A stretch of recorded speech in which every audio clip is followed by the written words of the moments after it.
We are coming to you live from our studios in Kukumlemle here in Accra. We are live on DSTV channel 421, Go TV channel 144, and around the world at myjoyonline.com. Now, one person who was picked up in connection with the KARAGA clashes between NDC and MPP supporters has been granted bail and is assisting the police in investigations. The police has also beefed up security and is conducting patrols within KARAGA. Now, there was some disturbance on Monday between supporters of the two major political parties, resulting in several casualties, with one person in critical condition. The Northern Region Crime Officer, Superintendent Bernard Baba Ananga, joins us with details. Hello, sir. Thanks for your time this morning.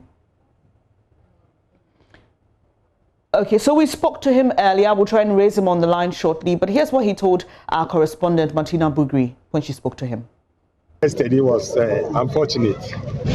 But we as police or security agencies, we are not taking it as a political issue. We are taking it as a criminal issue.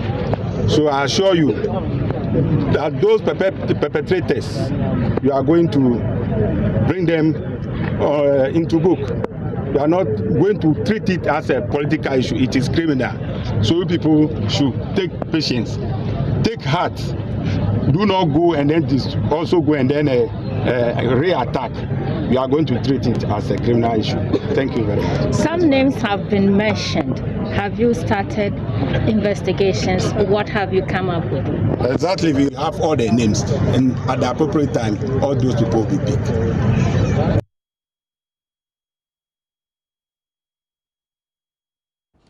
Forgive me, that's not the Northern Region Crime Officer. That rather is the Gushegu Police Commander. But let's hear from the physician assistant at the health facility the injured persons were taken to. It was actually a bad case. I ignored some of the concerns of my colleagues. They were shouting I should refer to Tamale. So then I told them to keep their calm. They will assess. If you don't assess the case very well, how would you be able to tell whether you'll be able to handle it or not? So upon assessment, I realized that no, it was 50-50. But I realized I could do the work. So I asked them to support me, and they actually supported me 100%. Then we did the work, and we are all proud of ourselves. Describe the extent of the damage that went. The damage, for now, as I said, I think when they were about to cutlass him, he used the right arm to defend himself. They fractured the ulna. Then he uses the right arm again, they fractured the wrist. And then the left last digit, that one was also fractured. That one even looked from them, but I was able to position it very well and then switch it. And he also suffered scalp injuries. And all that were taken care of. Even the abdomen, they sliced the abdomen. So he was just coming in a pool of blood. Even if you had seen the ward in which we took care of him, you would have realized the extent of the injuries. He lost a lot of blood, actually. And honestly speaking, he lost a lot of blood. Even ambulance was standing by. They saw what happened, and then I told them we couldn't refer him at that state, so they should go if anything at all. If they need be, I'll call them back. And God being so good, we are proud of ourselves. Because the man is alive and he's stable. We don't have to refer him to any facility again. We've been able to stabilize him, and we would monitor to my home. And early this morning, I was back waiting for the police, but officially they haven't come here. And the other 4 cases, we also did some suturing. They suffered scalp lacerations, though they were deep, so we couldn't do otherwise than to suture. So we nicely shaped them and then got their wounds sutured, and they are all doing well. The third one, for him, we didn't do much because when we came upon assessment, we realized that he was just having musculoskeletal pain. He didn't suffer any external injuries. So we gave some painkillers, and he's also doing well. You heard that physician assistant at the facility, persons injured in that clash or the clashes were sent to. You heard him mention that the police at the time had not arrived to pick up any information from the injured persons. We've been joined by the Northern Regional Crime Officer, Superintendent Bernard Baba Ananga. Thank you for your time this morning. So we understand that one person you picked up has been granted bail and is assisting with investigations. But have you spoken to the injured persons, and what have they been telling you? Yeah, we've spoken to the injured persons, and they are assisting us in the investigations. They have also given us some names and some leads, which we are following to effect more arrests. Tell us the nature of this area, KARAGA, and how you are managing the situation there currently. KARAGA is a constituency, and somewhere the incident occurred is the village under KARAGA. And currently we have patrol teams on the ground, and then we are also sending more teams to support them, as well as investigators to assist in identifying such persons and then effecting arrest. What have you picked up as the factor that led to this incident? Come again. What have you picked up with regards to what led to the incident, to the clashes? It appeared to be an event which some youth were attending that event, and it resulted in some altercations where some were using some motorbikes with some jet engine kind of sounds which others were not comfortable with. Along the line, they were confronted with that issue that resulted in a fight between the two and leading to other groups joining. Are you able to establish if this was an NDC event at which disturbances were made by MPP supporters or vice versa? We cannot say disturbances from another person or one with the other. What I can say for now is that we are investigating those who sustain injuries as a result of such incident or attacks. And for every event, everybody can organize an event. Anything can happen, whether it's an offense or not. But what we are doing now is treating all those incidents as criminal cases, which we are sure of arresting and then bringing the perpetrators to book. All right, Superintendent, we have about 26 days to the elections. What are you doing to assure other residents of peace? So far, we have our machinery in place, patrol teams, intelligence gathering, as well as talking to opinion leaders and sensitizing the public and boosting their confidence and encouraging them to report any incident or any offense which has occurred. We also talk to the other opinion leaders on the ground, the political parties, as well as journalists, and getting our own information one way or the other. And coming up to this general elections. All right, I appreciate your time this morning. Northern Region Crime Officer Superintendent Bernard Baba Ananga there. Let's speak to our correspondent, Martina Bugri. Hello, Martina. We've been trying to find out what really led to this, or the clashes. You've been speaking to the NDC and MPP reps in the area. What have they been telling you? Accusing each other of being the cause of it. For the NDC, they said they had a political rally, and then people came from far and near to attend the program. And when they were returning, some were returning, they were attacked. But if you speak to the NPP, they say that they were sitting, one group said they were sitting under their shed. An NDC person who was part of those who had attended the rally rode into them, and that started it. Another incident that happened in KARAGA, he says that he was riding to go and take a vehicle and go and park. And accidentally, he passed through some NDC people who were returning from a rally. And then some small children insulted him, and then he tried to discussed it with them. Their father came in and it eventually blew up into a full-grown one that they cutlass in. And so it depends on who you speak to. Everybody says this person started it and this person started it. The area, how are residents reacting to this? Residents are getting worried because KARAGA already has a chieftaincy issue, and so they think that with this development, if it is not nipped in the bud, it could escalate to a bigger issue that can cost the constituency. Thank you very much, Martina Bugri, there, giving us some updates on what she's picked up from reps of the NDC and MPP in KARAGA on what led to clashes there. Let's move on. I'm committed to ensuring the peace and stability of Ghana before, during and after the December 7 general elections. That's President Akufo-Addo's solemn pledge as he inducted the newly constituted governing board of the National Peace Council into office. The 14-member board has the responsibility to develop, facilitate conflict prevention and build sustainable peace in the country, inducting them into office.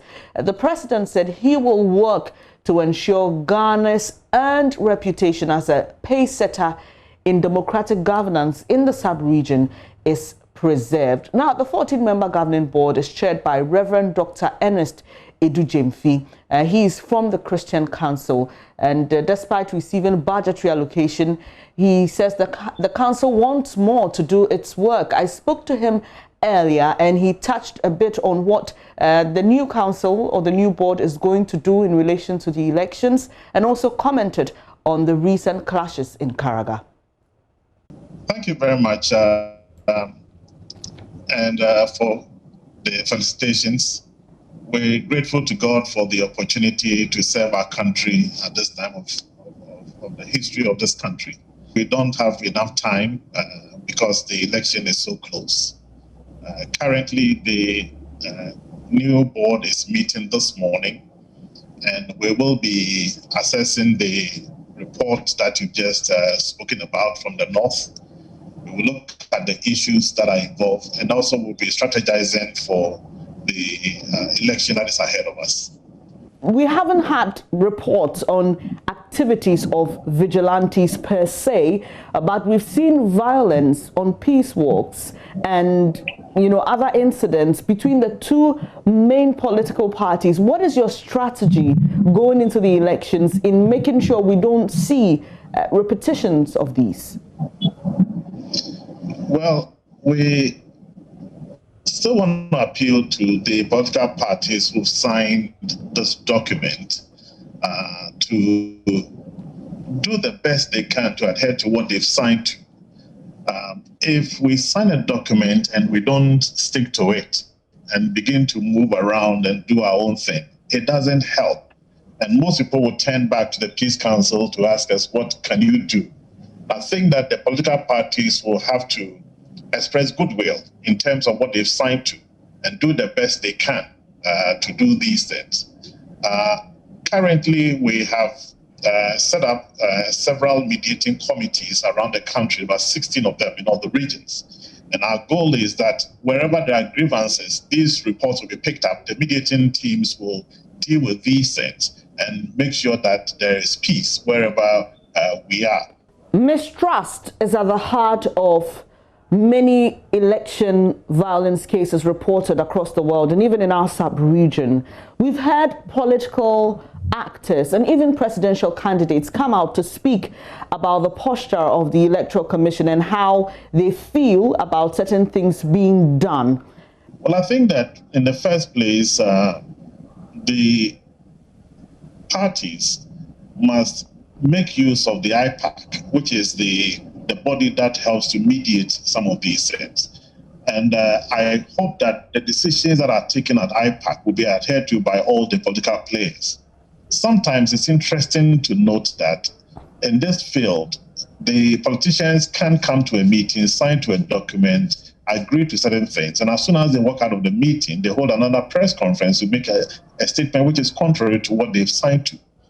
Our appeal is that all these players would concentrate on the things they've signed to and do the best they can to make Ghana as peaceful as possible. We have no other country apart from what we live in. And therefore, it's important for every player to ensure that these things are done. The rules have been set by the EC, and I think that IPAC is a forum for them to resolve some of these issues. And once the issues are resolved, I hope that they will adhere to it so that we can live in peace. You mentioned in your acceptance speech at the Jubilee House that you've been given a new office to work from, and you've also been given some monetary allocation to aid your work. What difference are we going to see with all these being given to the Peace Council? In the first place, we express our thanks to the government for giving us a new office space. Previously, we were just squatting in a GMPC building, but now we have much more space. The council has employed a few more people. We used to be around 23. Now our staff is around 56. And so we have enough people now to do the work. We hope that as we move forward, there will be a few more additions. Now, what the government has given us is our subvention for our goods and services, which means that the basic things that we need to work has been supplied up to the end of the year. And we're grateful to the government for doing that. That enhances the work that is before us and gives us the opportunity to do the best we can to make Ghana as peaceful as possible. Because of COVID, as we've seen in other countries, there are some unexpected incidents that occur. In the US, for example, because of the mail-in ballots, we've seen a longer period being used to count the ballots than usual, and we've seen that created a bit of apprehension, and already the incumbent Donald Trump is accusing the system of being fraught with electoral fraud. What will your message be going into the elections? Obviously, because of COVID, we may not be able to predict what may happen. To all the actors, the politicians, the citizens, and security forces.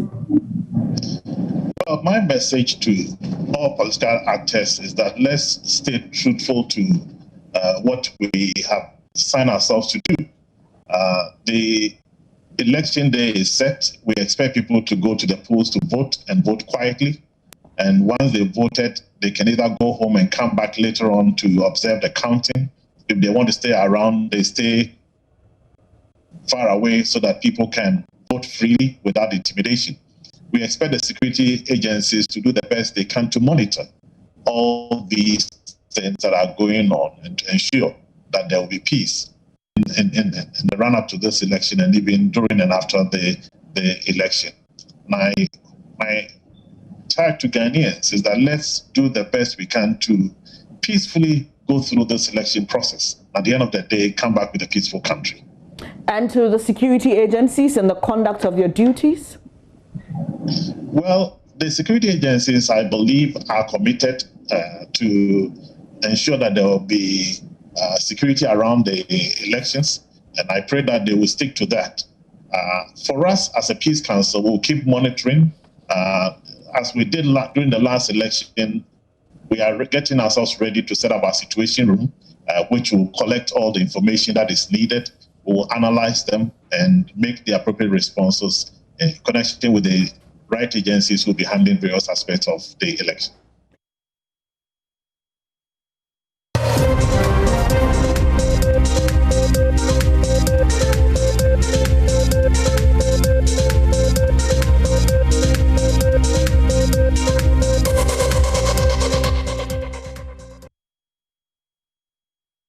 This is your election headquarters, and former President John Mahama, in his tour of the Ashanti region, has reiterated his pledge to release all imprisoned illegal miners. He believes this will enable them return to their families and take up decent work. The NDC's flag bearer has been critical of government's fight against illegal mining, popularly known as Galamsey, pointing out that foreign operators were simply extradited while Ghanaians were jailed. He wants them released.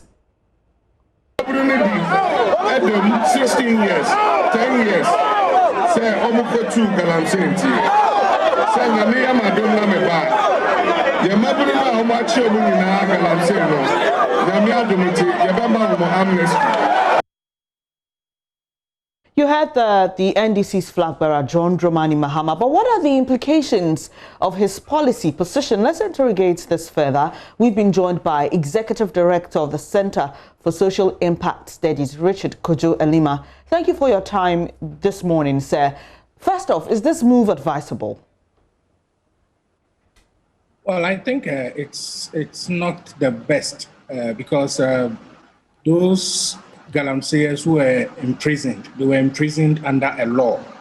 If Mr. Mahama has an issue with the action of the government, I'm sure the best promise he could have given is to promise the people that when he gets elected, he will review the law and then going forward, make sure no illegal miner is jailed. That is, if he so wishes. But Mr. Edima, let me... the impression as if the illegal miners were jailed arbitrarily. For me, it's not the best promise to have been given. But we know that presidents have the opportunity to offer amnesty to prisoners who also go to jail for flouting a certain law or two or more. So I'm just trying to get what you mean by what you just said. Yes, it's true. I mean, he has the power of clemency. I mean, he can grant clemency to any criminal he so wishes. And that is purely legal. But if it is under a clemency, if he wants to release the prisoners under clemency, he needs to make it very clear to them. And the bigger issue has to do with the question that, is he going to grant clemency to every single illegal miner in prison at the moment? And going forward, any illegal miner who will be arrested and imprisoned under the current law? Is it something that he's going to do? So I am looking at the sustainability of the whole thing. The big issue, the bigger picture we need to look at is whether the current law under which these Galamseyers were imprisoned is appropriate or is achieving its purpose under the current dispensation. If it is not, then going forward, we need to look at how we can review the law, amend the law, and then make it more acceptable and more appropriate to him. But to go ahead and then give a blanket statement, make a blanket statement that you will release anyone imprisoned under the law, for me, it raises a lot of issues that are not too comfortable. But do you think his concerns about how foreigners who engage in illegal mining are dealt with as compared to locals is legitimate? Are his concerns legitimate? Yes, it is legitimate. I mean, some of us have had cause to question how we treat foreigners who are arrested under the law. I mean, there's the famous case of a Chinese woman who was arrested and then later released, whilst Ghanaians are still in jail. So yes, there is a legitimate concern. But what I am saying is that if it is the law, let us get to the root of the law. Let us amend it and let us see how best we can bring it in line with modern practices rather than to grant amnesty simply because a foreigner was released. I don't think that works. Whatever it is, at a point in time, we need to do something about the menace of illegal mining. And one of the ways of dealing with it is to make the laws much more stringent than they are. And so going forward, some illegal miners may end up being jailed. So the question I'm asking is, are we also going to see these people who are going to be jailed in the future being granted amnesty as well? Then we might as well throw away the law. Mr. Elima, a recent NCCE survey revealed that the campaign, that's the anti-Galamsey campaign, has made government unpopular. So how does government balance fighting Galamsey and also trying to get people to understand the importance of this in winning an election? What government needs to do at the moment is to understand the Galamsey business. Unfortunately for us, from the day the whole campaign against illegal mining was launched in 2017, it was launched on the foundation of a lack of understanding of what Galamsey is actually about. So we need to go back and understand the Galamsey trade. We cannot sit in Accra and then legislate for people in the communities doing Galamsey when we do not even understand why they do Galamsey in the first place. So government needs to go back, understand them. We need to engage the illegal miners. Why do they do illegal mining?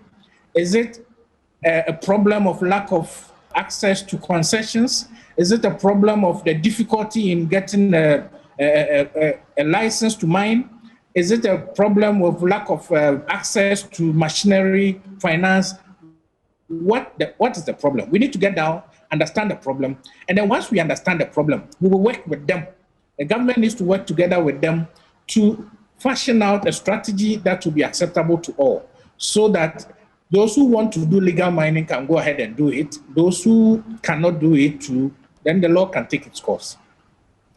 Mr. Lima, we've seen over time that we have not been as successful as we would have wished in our fight against galamsey. Where do you think we got it all wrong?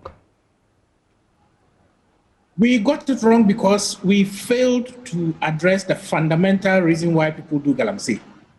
One, there are people who do galamsey as a way of, it's part of the artisanal mining.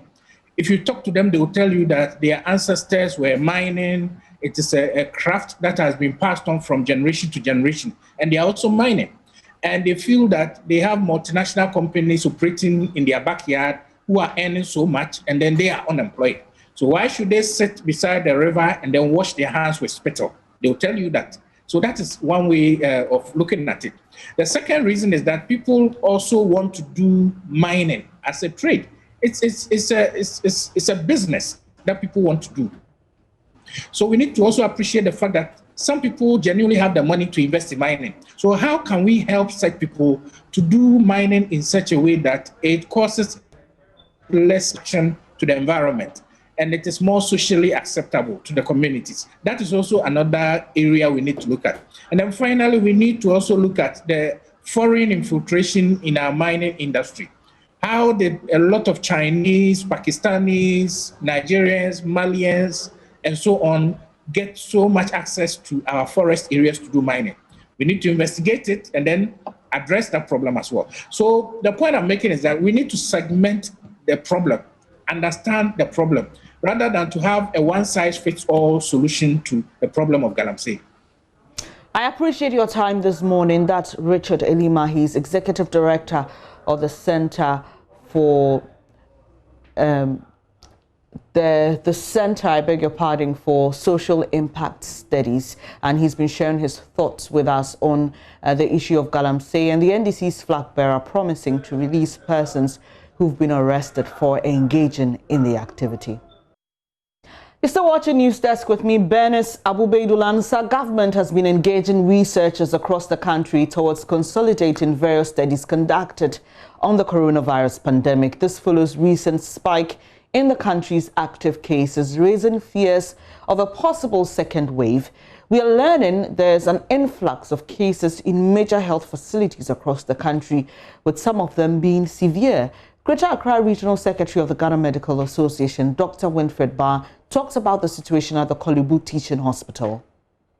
I told you about a month ago when I was on duty at the COVID center, we had to even close down some of our wards because we didn't have enough cases.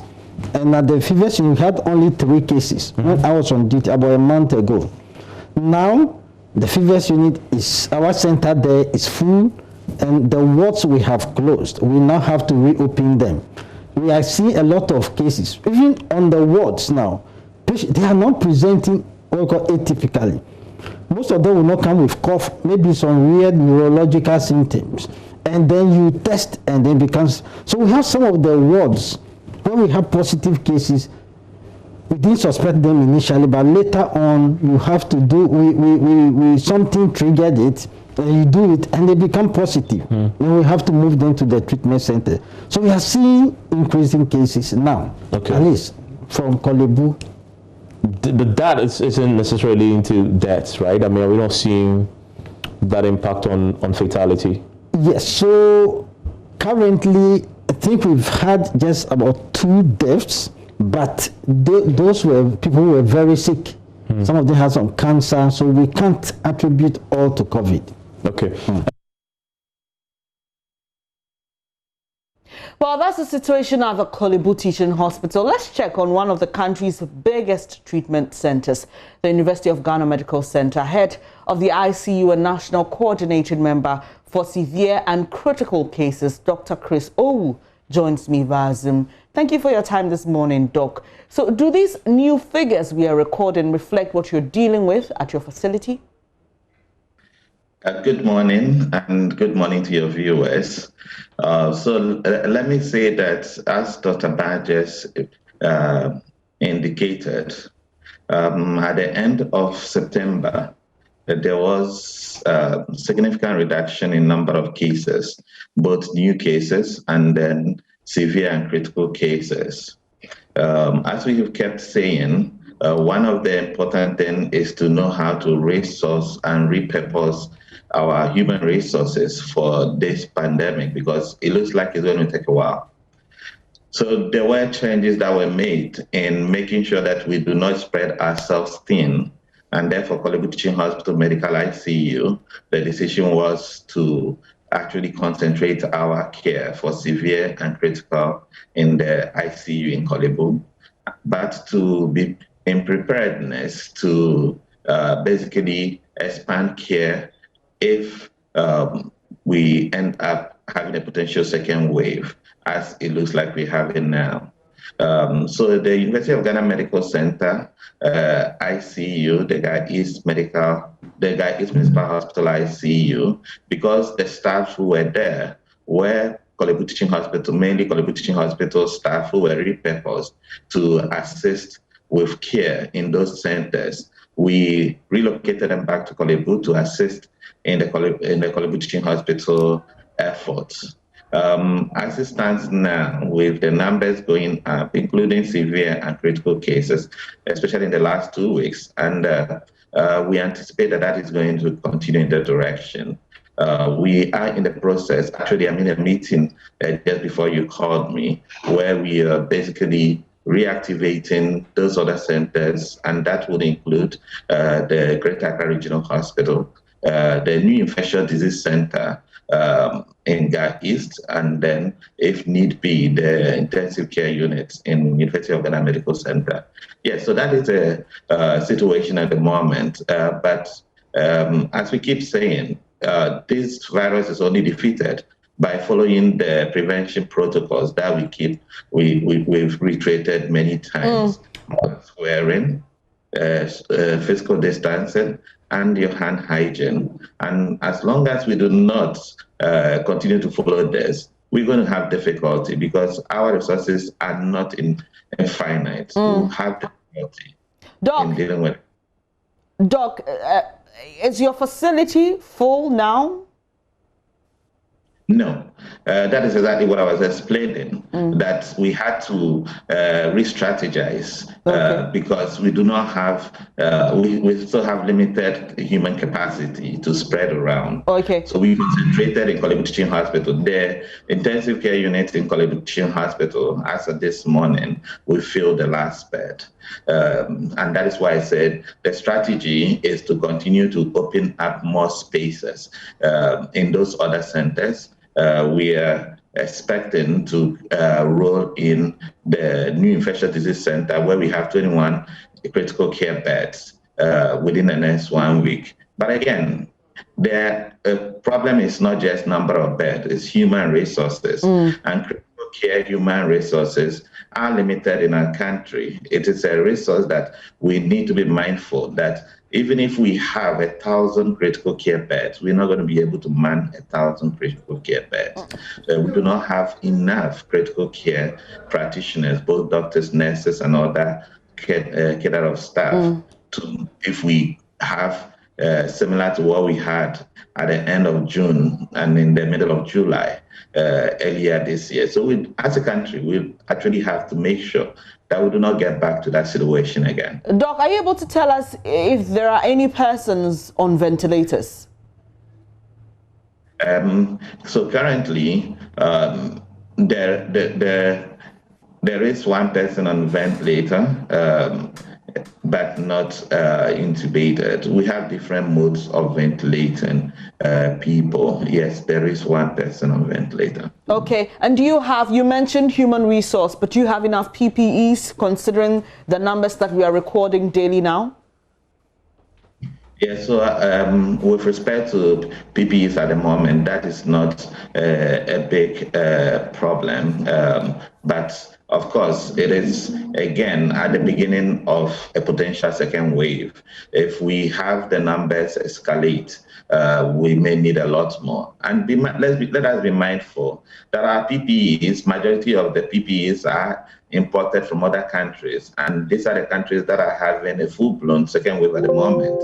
Just as we had at the beginning, where we had difficulty in bringing in PPEs, because those other countries needed them for their own patients, we may run into that difficulty again. So we've planned, we've stocked, and we are hopeful that if we contain, if we prevent the spread, that what we have at the moment should not be a big problem. But of course, if we have a full-blown second wave, we would get into resource difficulties, challenges. Grateful for your time, Dr. Owu, and we wish you and your team all the best as you help us deal with this virus. That was head of the ICU and National Coordinating Member for Severe and Critical Cases of COVID-19, Dr. Chris Owu. Let's now hear from Health Minister Kwaku Agyeman, who says government will commission specific studies to inform its approach in dealing with the virus. The numbers of new infections came as low as 25, but as yesterday, 9th November 2020, 198 new cases had been announced with over 1,056 active cases. A lot more to do ahead of us. Permit me to thank our hard-working health professionals and stakeholders for all the support. His Excellency the President has already announced the 3 more months of extension of tax holiday and 50% of basic salary increment for the frontline health workers. One area we have identified is how do we work with the universities and research institutions to allow us to benefit symbiotically from the researches going on at your institutions. How do we coordinate those pieces of information to support their response? Or simply put, how could the academic guns come to town? Fortunately, I'm informed that a number of researches have been conducted on this virus, and we at the Ministry of Health need to be aware of the findings and recommendations to help make informed decisions at the highest level. You're watching News Desk with me, Bernice Abubedo Lansa. We'll take a quick breather here. When we come back, we've got business news updates for you.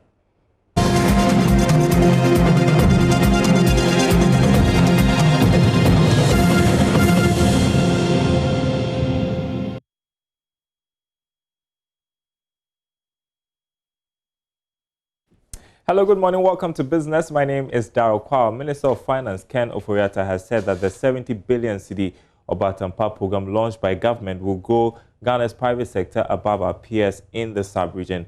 Many African countries are expected to mobilize some funds to support economic growth as the Continental Free Trade Agreement takes off next year.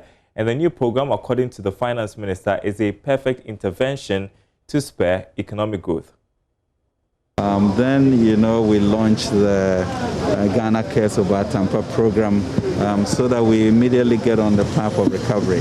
But as you see from the composite index, even though we had projected a 0.9% growth from 6.8, now we are quite sure that we'll be able to do about 2%. That is double what we started.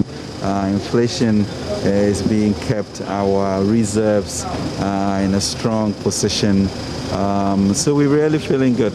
about a much faster recovery than we otherwise thought. Yeah?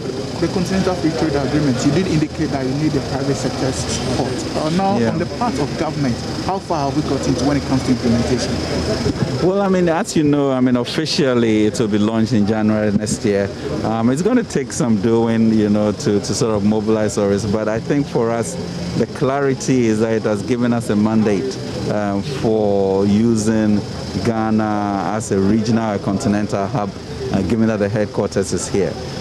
So the Obatampa program of Ghana Cares is looking at 70 billion of partnership with the private sector so that we can support Ghana being a financial services center, petroleum, logistics, education, etc., and manufacturing. And that's where we are. I think we're going to get the benefit of being, you know, getting out of the blocks early. And that's the excitement for the future. So thank you very much for this. In other news, the Food Sovereignty Platform says President Akufo-Addo will be demonstrating that he does not have the interests of Ghanaian farmers at heart if he assents to the Plant Variety Protection Bill passed by Parliament. At a press conference at Bolgatanga in the Upper East region, the platform said the bill is very hostile to the ordinary Ghanaian farmer. Correspondent Albert Sori has more.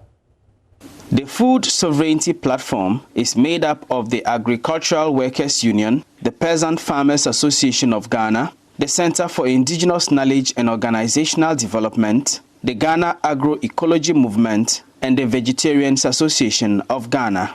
The Ghana Muslim Mission, Food Sovereignty Ghana, and the Rastafarian Council of Ghana are also member associations of the Food Sovereignty Platform, which seeks to promote sustainable systems of farming that produce healthy food. At a press conference in Bolgatanga, the Food Sovereignty Platform said the Plant Variety Protection Bill passed by Parliament amounts to betrayal of Ghanaians by key government institutions. National President of the Peasant Farmers Association of Ghana, Abdul Rahman Mohammed, addressed the press conference. It has come to the attention of the Food Sovereignty Platform that Parliament has read the Plant Variety Protection Bill, formally referred to as Plant Breeders Bill 2020 for the third time and has subsequently passed it. In June this year, and after broader consultation, we formally wrote to the Office of the President, the Speaker of Parliament, and the Registrar General Department officially, stating our position on the bill and gave 5 key reasons why the bill is not in the best interest of the country. These include the bill is hostile to small farmers particularly and farmers generally. It does not allow farmers to sell and exchange seeds from so-called protected varieties, that it is heavily tackled in favor of commercial breeders and undermines farmers' rights. He said the bill, if assented to by the President, will undermine Ghana's biodiversity and food sovereignty. And that's it for business. Sports is coming up. Stay tuned.